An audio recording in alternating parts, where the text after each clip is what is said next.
The following program contains coarse language.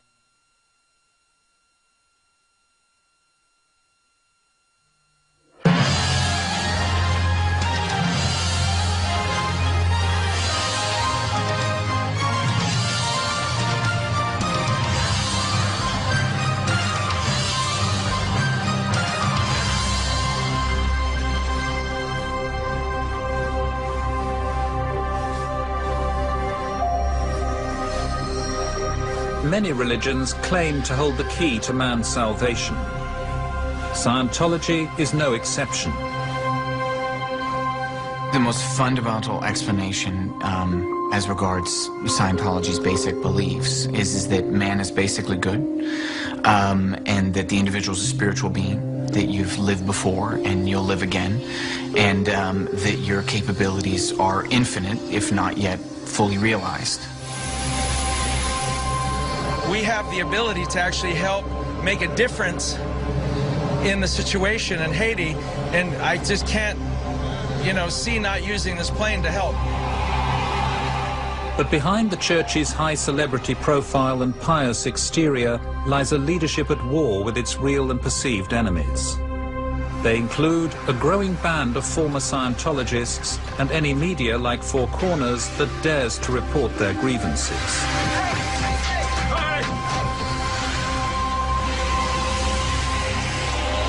That was a private investigator who's been following us all night long. In recent months, a storm has erupted around Scientology. In Australia and overseas, the church stands accused of breaking the law and destroying families. Its critics are growing in strength and numbers, openly challenging the church over how it treats its adherents and punishes them. It's a slave camp, there's no question about it, because people are definitely abused. People were thrown overboard, hands bound and feet bound and blindfolded. Women of 55 years old. I was angry. Don't get me wrong, if I could have gone up there and king hit the very individual that signed my daughter to scrubbing out a dumpster, I would have been there. Tonight on Four Corners, former members of the church who say they've suffered enough shine a light on the dark side of Scientology.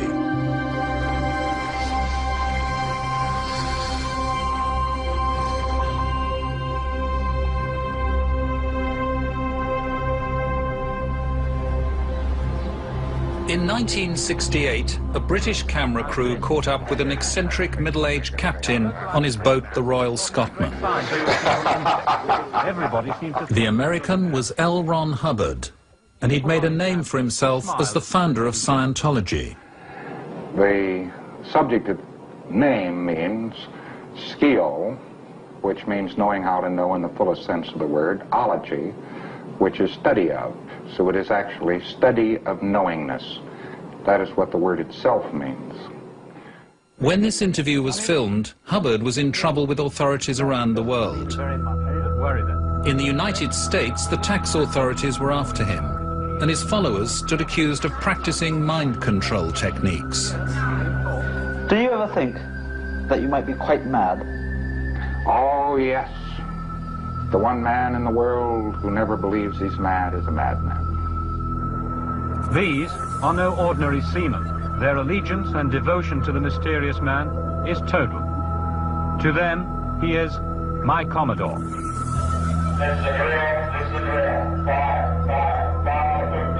Hubbard was on the run, moving from port to port, and had surrounded himself with a core of young and loyal Scientologists. He called them the Sea Organization, or Sea Org. I was one of about 10 or 15 people who was invited, being the highest trained. Hannah Eltringham Whitfield was an early member of Sea Org, and Hubbard rewarded her loyalty by appointing her captain of 2 ships. She remembers him as a complex, contradictory figure. He appeared a quite distinguished, normal-looking, middle-aged person. Did you and your fellow adherents in the church see him as some kind of savior? Very definitely, yes. But there was a dark side to L. Ron Hubbard. Behind the jovial smile lay a taste for extreme forms of discipline. How were people treated on those ships if they misbehaved or if they transgressed? Abominably. I mean, looking back,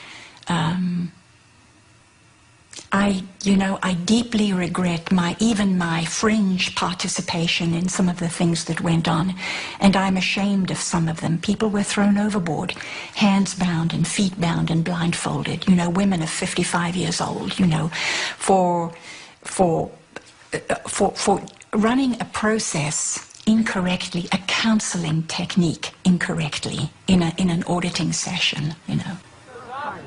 These people would be rescued. But Hubbard exercised absolute authority over his crews, and those who crossed him risked being consigned to a punishment group he called the RPF, the Rehabilitation Project Force. They were dressed in rags, they were filthy, they weren't even allowed to bathe except maybe once a week, and their food would be served to them in slop buckets, and they would eat out of those slop buckets on the deck with their hands. And, looking back at something like that, there's no way anyone can justify not saying something, not doing something, yet not one of us spoke out, not one of us did anything. Hubbard's culture of unwavering obedience and extreme discipline survived his own passing in 1986 and continues to the present day, under the leadership of his successor, David Miscavige. In Australia, the movement Hubbard founded has had a stormy passage. After being banned in 3 states in the 1960s, Scientology achieved the legal status of a religion in 1983, allowing it to be tax-exempt. Now, there are calls for its status to be reviewed. There definitely needs to be an inquiry into the church's status, because it's not really a church. It may have a philosophy that's religious, but it's strictly business. Joe Reish is a former rugby league star who played for Eastern Suburbs and Canterbury Bankstown back in the 1970s. He was recruited to Scientology in Sydney at the age of 19. Later, he moved to America, and tonight he's speaking out for the first time. Initially, I wasn't attracted to it, but I was curious about knowing how someone could be better. And I'm always about improvement. And if that was a way to improve me to be a better athlete or a better football player or a better person, I was interested. As a well-known football player, Joe Reish was treated like a star by the church. And he wasn't just successful on the field, he was a fast learner of L. Ron Hubbard's teaching. I did the highest level by the age of 23. The painful experiences hidden in your reactive mind are the cause of your fears. When members of the public are recruited into Scientology, they learn about Dianetics, L. Ron Hubbard's self-styled science of mental health. What would life be like if all of the pain you experienced no longer affected your abilities, emotions, and behavior? You would be yourself, free to enjoy life and reach your full potential. In short, your mind would be clear. That is the goal of Dianetics.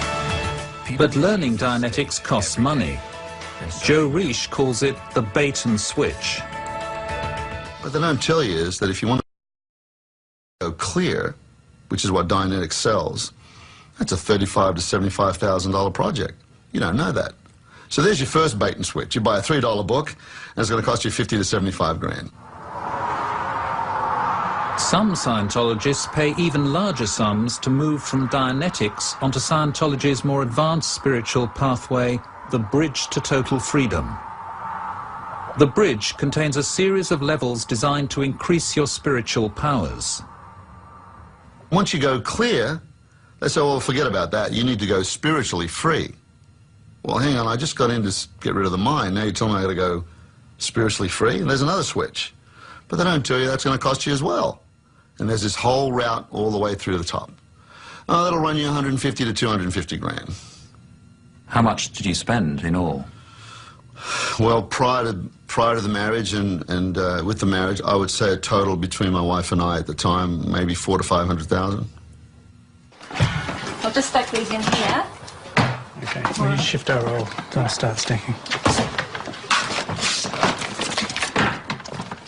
One Australian family who fell foul of the hard sell were the Andersons from Canberra.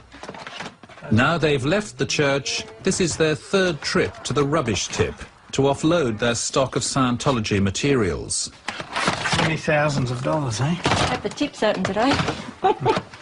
As public Scientologists trying to master the teachings of L. Ron Hubbard, they found themselves deluged with phone calls asking them to buy more and more of his books. Well, they might.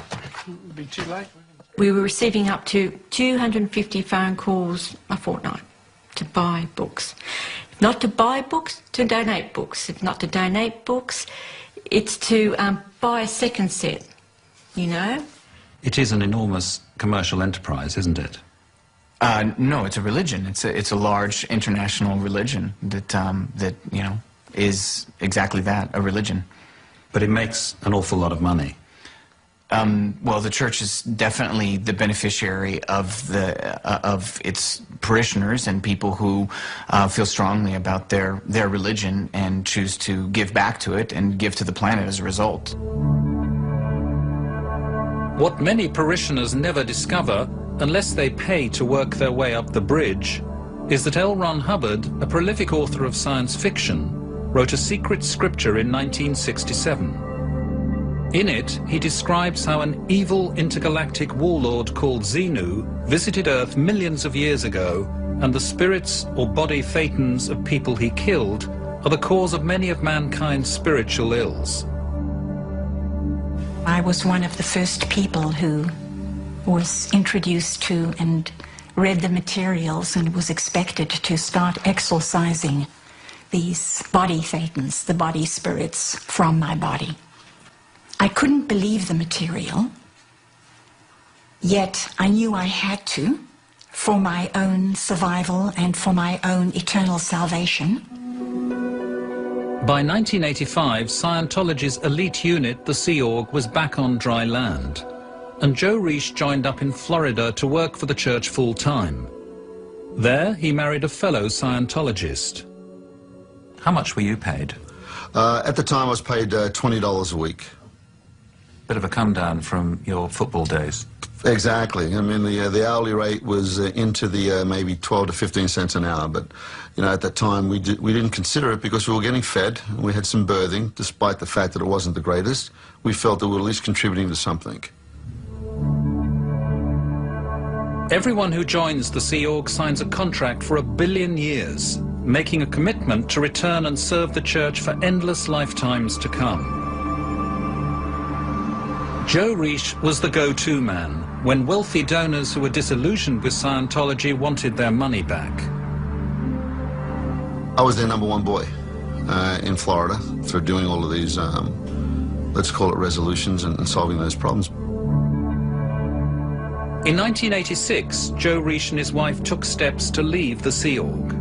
Later, they divorced, but they and their children remained Scientologists.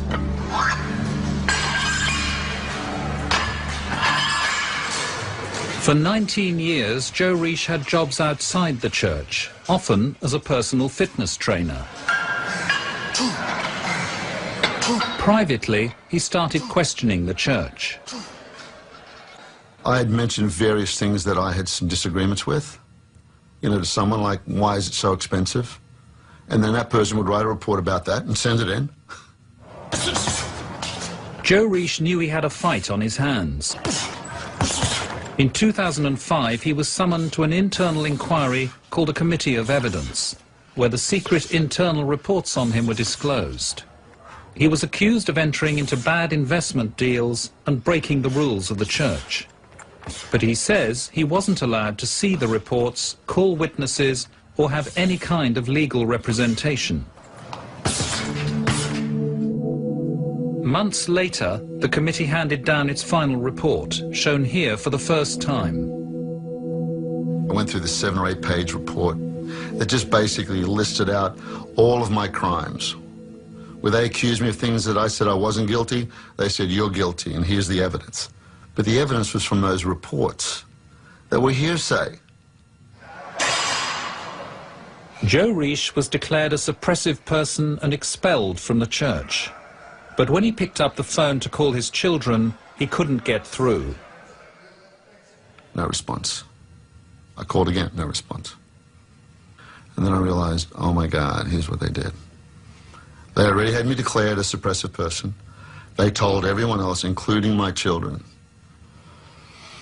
I cried. I was sad, you know, it's my kids. But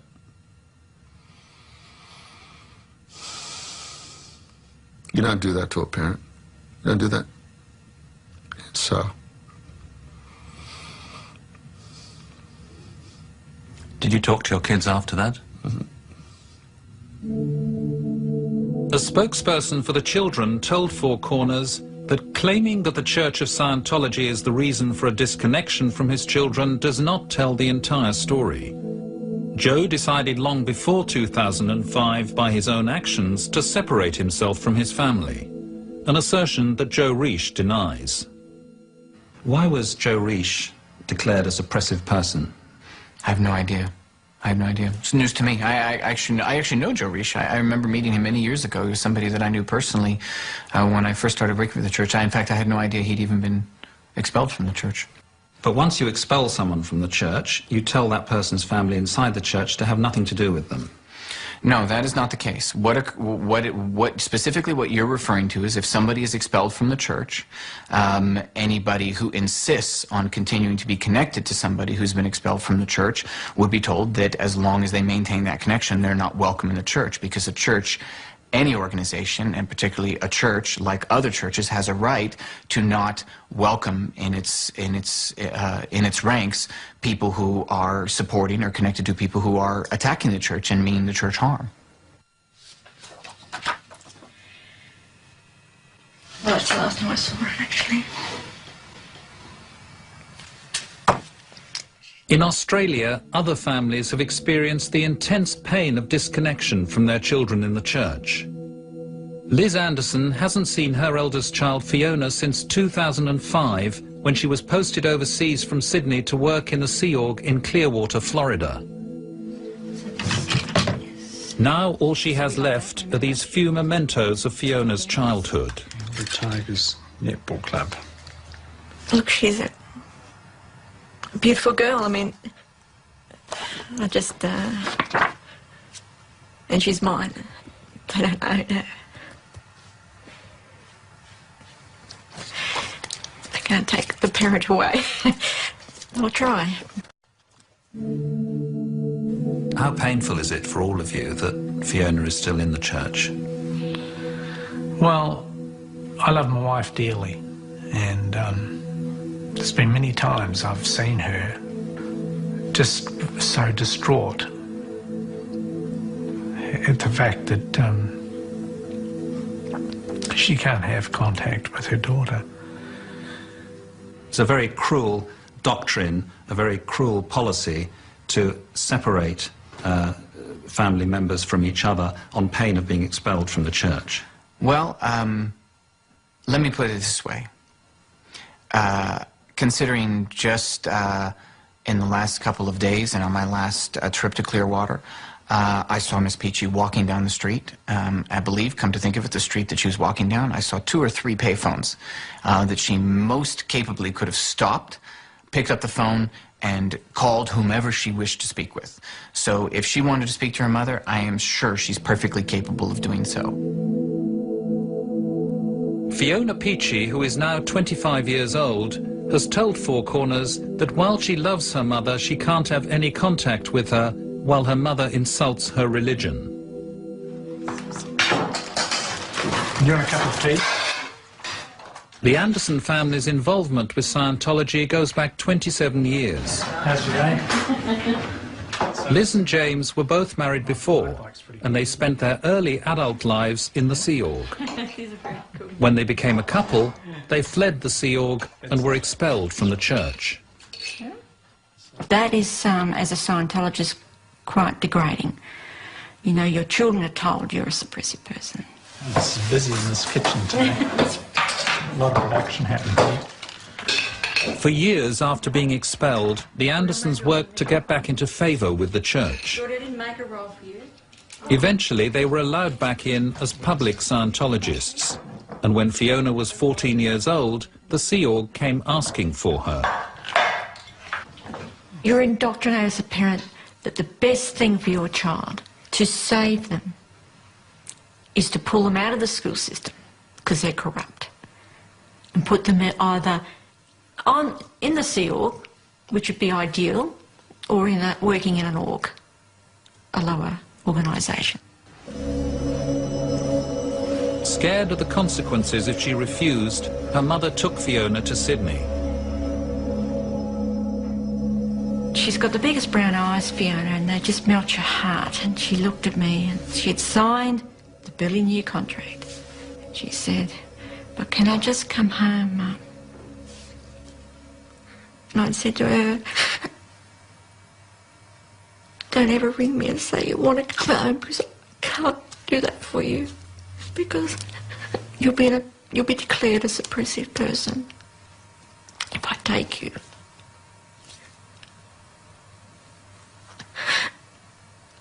I violate so many rules as a parent. I signed over guardianship of our girl. Fiona was recruited into the Sea Org at the youngest legal age for a child to leave school and start work. And I stepped away. That's what you do. When you're indoctrinated and you've been declared a suppressive person and you're continually making up amends. So part of my amends is that I raised a beautiful daughter and I gave her to the church. Right or wrong, I take responsibility for my actions. In 2005, Liz and James allowed their youngest child, Jordan, to follow in Fiona's footsteps. I wanted to join the Sea Org ever since I was 2 years old. I remember walking around saying I'm going to be a counsellor in the Sea Org. I love the uniform and I wanted to have that honour as a Sea Org member. So I signed a contract for 1 billion years. Why do you recruit children into the Sea Org? Actually, we don't. Well, there are parents out there who would say you do. The Andersons, for example, would certainly say that you've done that. Okay. Well, in their individual case, fine. The fact of the matter is that the church doesn't discriminate against people by virtue of age.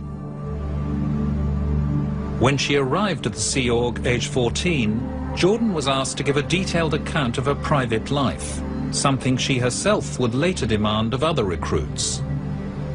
You've had no sexual relations, you haven't masturbated, you never watched a porn movie.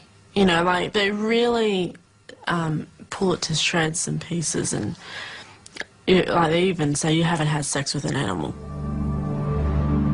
Jordan Anderson was posted to the HCO, the Hubbard Communications Office in Sydney, where she worked as a personnel control officer. She says she had an average of 3 days off a year. The job carried great responsibilities, the pay was minimal, and the hours excessive. I stayed up 72 hours once, just trying to get someone approved to go auditor training overseas. 72 hours without sleep? Mm. And you were 15 at the time? Well, if that is actually the case, that would be utterly and completely unacceptable.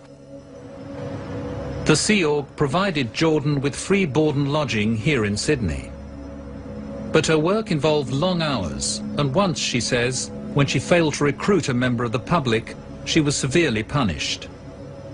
She was told to scrub out a dumpster. We didn't have any gloves, we had no masks. I was in my uniform pants and an old t-shirt. But there was no OH&S. I mean, they were violating every single point that I know of OH&S. And I was there until 2 o'clock in the morning. It was just putrid. I couldn't believe it. I would never do that to somebody. When Liz Anderson heard what had happened to her daughter, she was incensed. I was angry. Don't get me wrong, if I could have gone up there and king hit the very individual that signed my daughter to scrubbing out a dumpster, I'd have been there. Was I angry? You betcha. Was that gonna drive me to make a point? You betcha. Is that why I'm here today? Yes, it is. It sounds ridiculous and extreme. I question its credibility. I question its veracity. I don't know who Jordan Anderson is, and I don't know when that occurred. I don't know who it was involved in it, or why it is she would have done that. Jordan Anderson's experience is echoed by another young woman on the other side of the world in Los Angeles. Laura DeCrescenzo is one of a small group of former Scientologists who are taking the church to court in America for alleged violations of workplace legislation. Like Jordan Anderson, Laura says she had to work excessive hours and was once asked to scrub out a dumpster. Someone came up to me and said, okay, you need to come downstairs with me. So we went downstairs, and she handed me a toothbrush and said, you need to clean this dumpster with a toothbrush. And I said, no. I said, you got to be kidding me. No, I'm not going to do that. Laura DeCrescenzo has backed her allegations with sworn statements, and other former Scientologists have as well. The church accuses the American litigants of lacking credibility and having ulterior motives. You're taking the church to court. Why are you doing that? My lawsuit covers human trafficking, labor law violations, and forced abortions. And there's many reasons. I mean, obviously, I came to realize that if no one ever has the strength to stand up and say the truth of what went on, then it will only continue and get worse. My court case in the United States is basically alleging that they should be paying minimum wage. That's pretty much it. That there's human trafficking going on, which is basically holding people to work for a wage that's less than what they should be being paid, and not allowing them to just leave if they want to leave. One issue in the courts will be the fact that the church doesn't pay its staff in the Sea Org a minimum wage.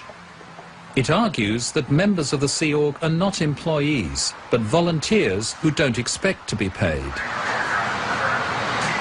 We do so out of our own religious conviction and our desire to work for and be part of and contribute to our religion and its activities. And as such, we don't expect a wage, and we don't do it for a wage.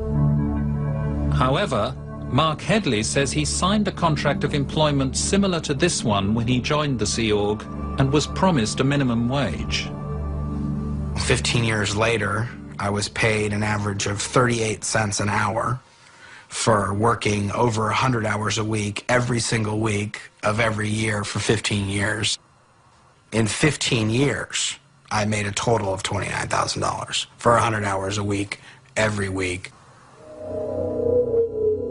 When Mark and Claire met, they were posted to one of the church's most secure Sea Org facilities at Hemet, 2 hours' drive outside Los Angeles.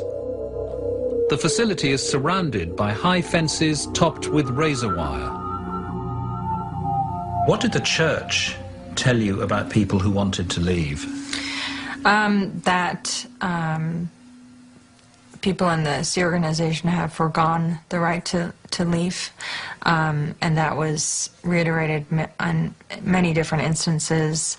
I mean, honestly, I've reflected since leaving, and the only thing that even comes close for me in terms of living conditions and everything else is prison. Just is. Claire Headley joined the Sea Org aged 16 and worked for the Religious Technology Center, earning as little as $23 a week. How hard was it doing that job? Words don't describe it. I mean, you know, there was 2 to 3 year periods where if I slept at all, it was in an office chair or on a floor or 2 hours in a bed. I very, very rarely saw Mark. Claire Headley says excessive hours and little pay weren't the only form of abuse she and other women were subjected to.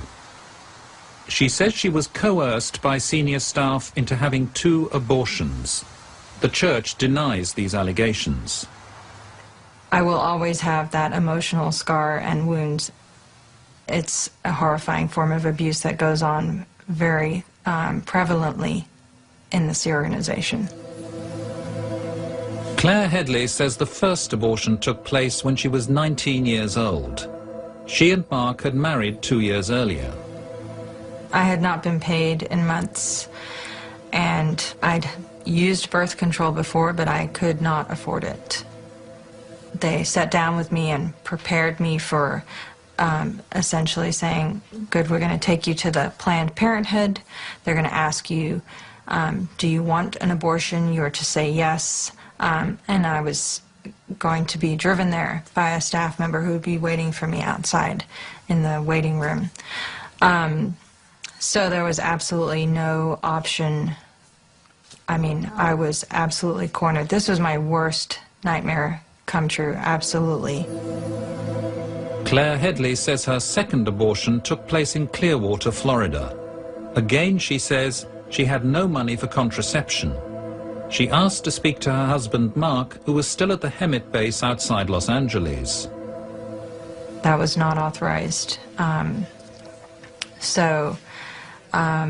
Essentially, I was forced to go through with this. I wasn't able to tell Mark anything of this until the next time I saw him physically, which was 8 months later. That's when I found out. I was not consulted, I was not told, it was kept quiet, nothing. What is the Sea Org policy on having children?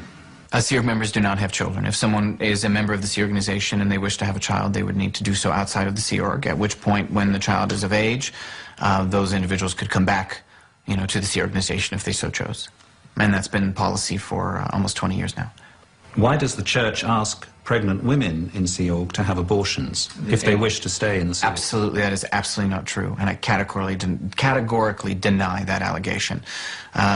The Church of Scientology would, under no circumstances, and it certainly has no reflection in church policy, tell a woman what to do with her body, tell a woman what to do with regards to her child, her pregnancy, her family, or any such thing. Right. Uh-oh.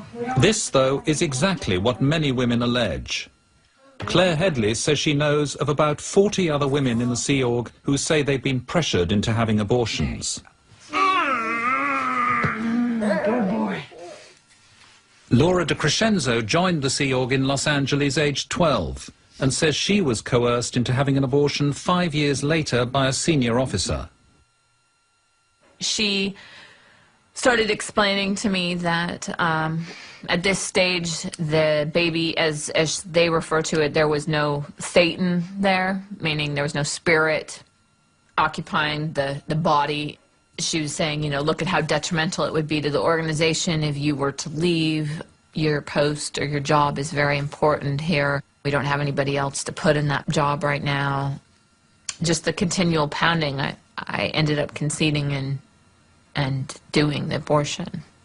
You have 2 beautiful little boys. I do. Do you ever look at them and think what might have been? Of course.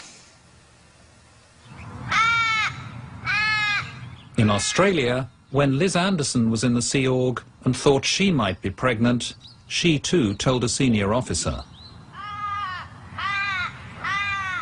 She said, well, you just can't be pregnant. Because at that stage, the new policy had come in that you can't have children in the Sea Org. I was not pregnant, it turned out, but my decision would have been to keep the child. But what did she advise you to do? I'd have to have an abortion. If there was a Sea Org staffer or a number of staffers who had advised women to have abortions, that's something you would utterly condemn? Yeah, absolutely. But there's another disturbing aspect to life in the Sea Org.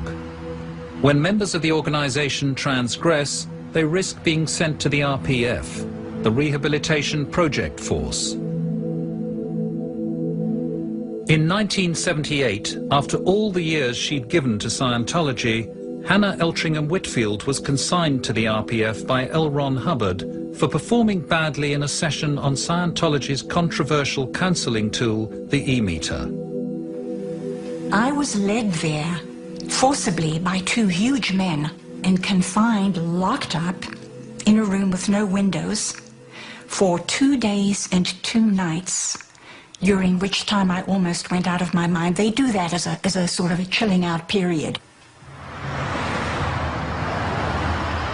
One of Laura de Crescenzo's first jobs in the Sea Org was to send fellow members of the Sea Org to the RPF. She was 12 years old at the time. Later, she herself was sent there. So, Laura, how does it feel coming back here? It makes me sick to my stomach. It's kind of nerve-wracking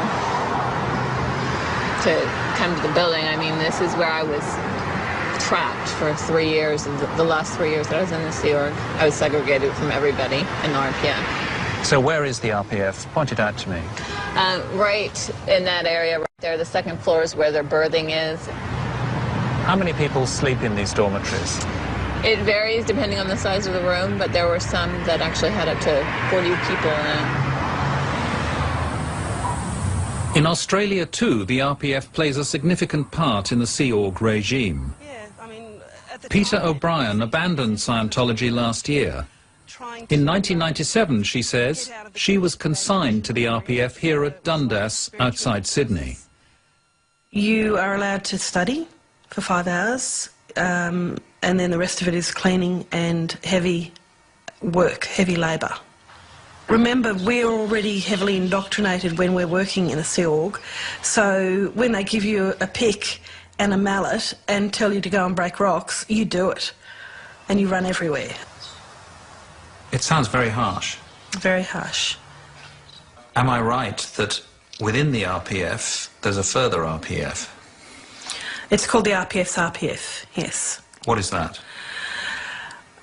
That is the lowest of the low, as far as not even the other RPFers are allowed to speak to you, as in the communication is cut. Joe Reish was never sent to the RPF, but saw it in operation. To me, it's a slave camp, there's no question about it, because people are definitely abused. They're stripped of any rights as an individual. They're not allowed to talk to public individuals. They have to run from one station to another. No walking, no slow pace, it's movement. What it really is the breakdown of the spirit. The Rehabilitation Project Force is a program within the church's religious order whereby Sea Org members who burn out on their jobs or are failing or incapable of or not performing well in their functions can be given the voluntary opportunity to have a period of reflection, rehabilitation, redemption, making of amends within the religion as an alternative to being expelled from the church's religious order. So it's a punishment, in fact? Absolutely not. The Rehabilitation Project Force is one of the oldest religious traditions. It's almost as old as religious orders themselves. In correspondence with Four Corners, you described it as a private religious retreat. That's correct. Tommy Davis says that the RPF is a private religious retreat. A private religious retreat? He's got to be hallucinating. Ask him what drugs he's taking. Oh, you got hiccups, huh? After Mark Headley was threatened with being sent to the RPF, he fled Hemet on a motorbike. His wife Claire followed soon after. Kaylee, look at Mommy. But many of those, like the Headleys who've left the Sea Org, report being pursued and spied on afterwards.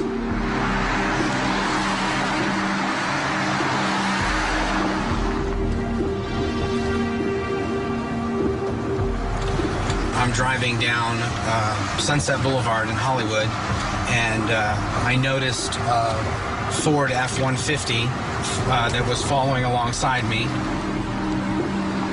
When we filmed with Mark Headley in Los Angeles late one night, we were tailed by a car. I left left in 2005, and I've had a good 4 years of experience in being followed by private investigators sent by Scientology. So it's a bit odd. I mean, I'm driving my kids to school, and I have a private investigator following me. It's I've had private investigators show up at my place of business. I've had private investigators camped outside my house day and night. My garbage has been dug through.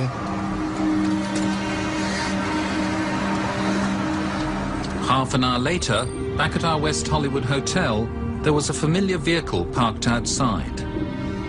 We're going to see if it is the same vehicle and the same license plate. And I will tell you that, yes, it is. 8U2-9097. There's a gentleman who is sitting down now. He's laying down.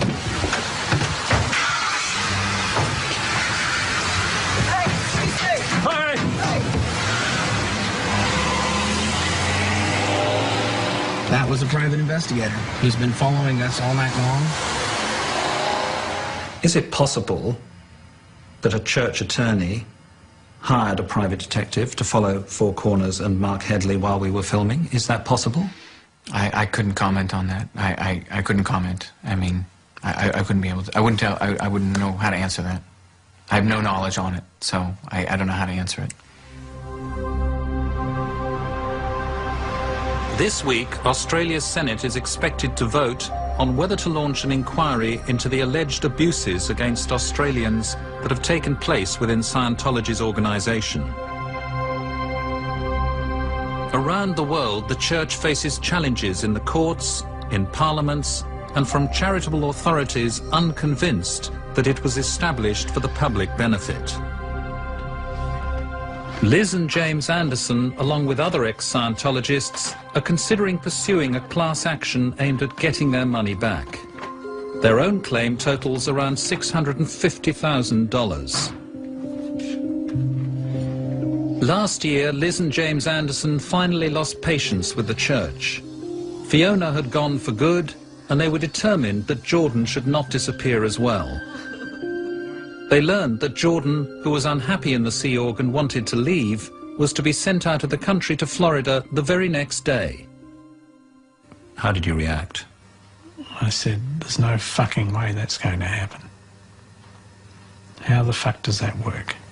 And I was pissed off. And I wasn't going to pull any punches on it. I said, there's no way that this is going to happen. After giving a deadline to the church to allow their daughter to leave, Liz Anderson drove to Sydney and sat outside in her car for 4 days, waiting for Jordan to emerge. Jordan says she was interrogated throughout that period, undergoing repeated security checks. They would interrogate me for over 12 hours in session, checking me, trying to find my indiscretions against the church.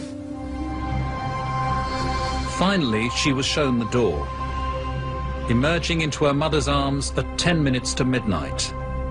It's a moment Liz Anderson will never forget. I just couldn't believe it, that I had the girl.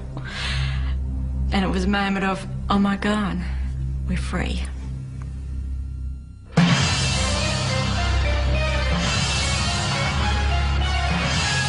You can see extended interviews with key participants in tonight's program online. Just go to abc.net.au/4corners.